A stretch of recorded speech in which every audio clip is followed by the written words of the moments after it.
Hi guys, this is Michaela. Welcome to my channel.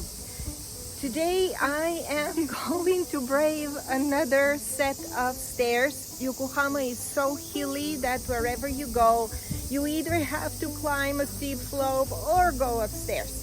So where I'm heading today is an old Buddhist temple. It's called Gumyoji. The temple was built centuries ago, but it was rebuilt relatively recently, about 300 years ago. And I heard that they have a lot of owl and elephant statues. So I'm very curious what it is like. And then, if it doesn't rain, because we are expecting a typhoon, I am going to visit. Ooh, that is the train passing. I'm going to visit the Gumyoji shopping arcade, as we call them in Japan, Shoden, which is something very unique. They have completely disappeared from Tokyo. They still have them in Yokohama. I hope that we get to see that today too. All right, with this said, let's go.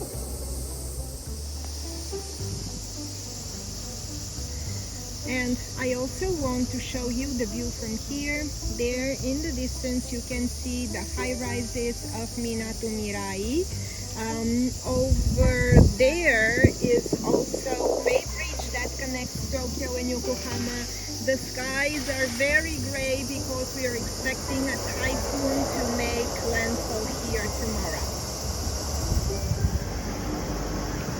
All right, so I reached the temple. As you can see, it is in a very lively area, and over there is the covered shopping arcade, the Shotengai, that I want to check out. But first, let's go and take a look at the temple.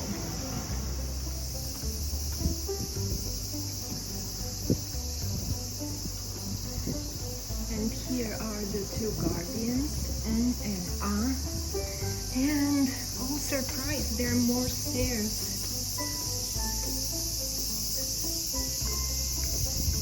Here you can see the incense burner, and there is a small altar that is dedicated to, I believe that this is the prosperity.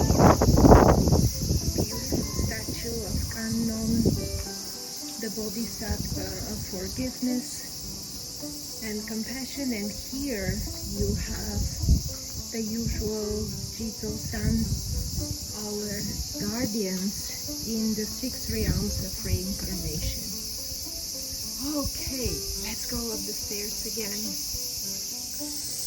And right before the temple I see another altar that is dedicated to a Bodhisattva that from here I see protects the peace and the safety of the citizens of Yokohama, and also offers protection on the road.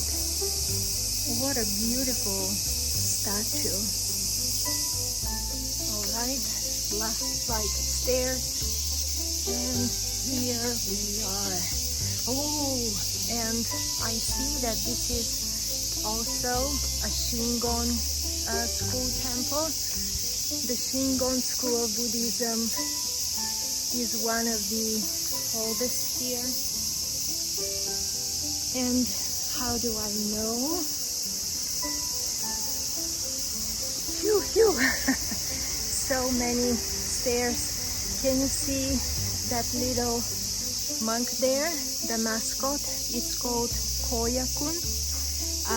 And it is a mascot of the pilgrimage to Mount Koya, where the holy city of temples of the Shingon school is.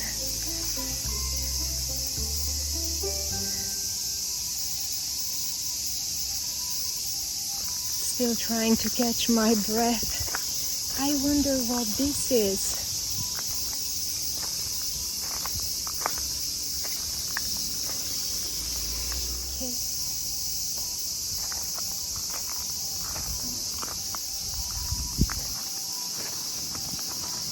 And the temple bell. They have tied the, I don't know, how would you call this piece of wood that they use to ring the bell, because there's a typhoon coming, so I guess they don't want the wind, you know, to cause damage.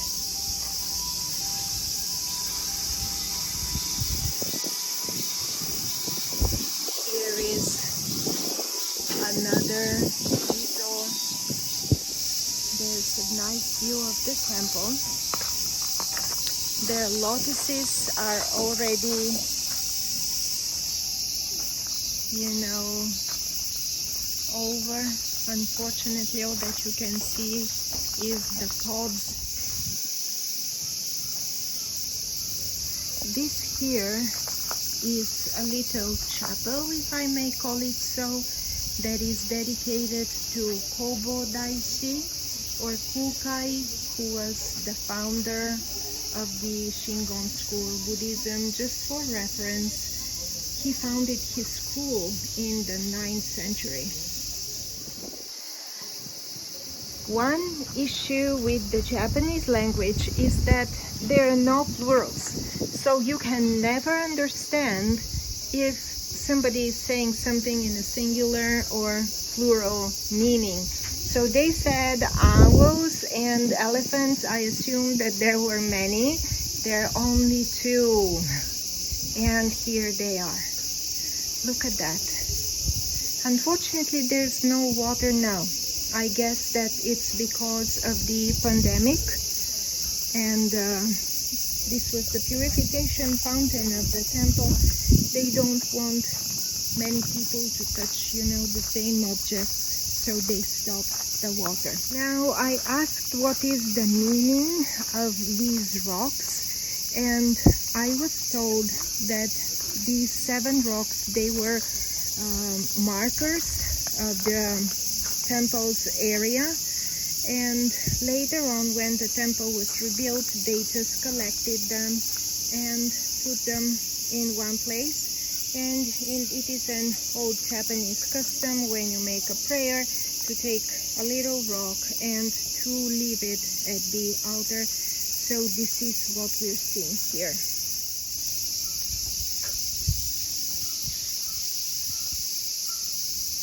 There is another chapel there. I'm curious what it is about. But before that, I just want to show you the stone carvings on this lantern. How pretty they are.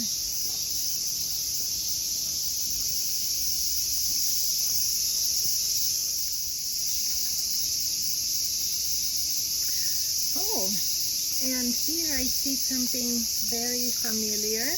This ema, or votive tablets. As you can see, you have this golden purse. Inside it, there are 2 daikon radishes, and the purse is tied with a string. So they had a similar ema in the Takahata Fudo temple, and the meanings are, well, it is dedicated to the Hindu god Ganesha. Now we know why there was an elephant there at the Purification fountain.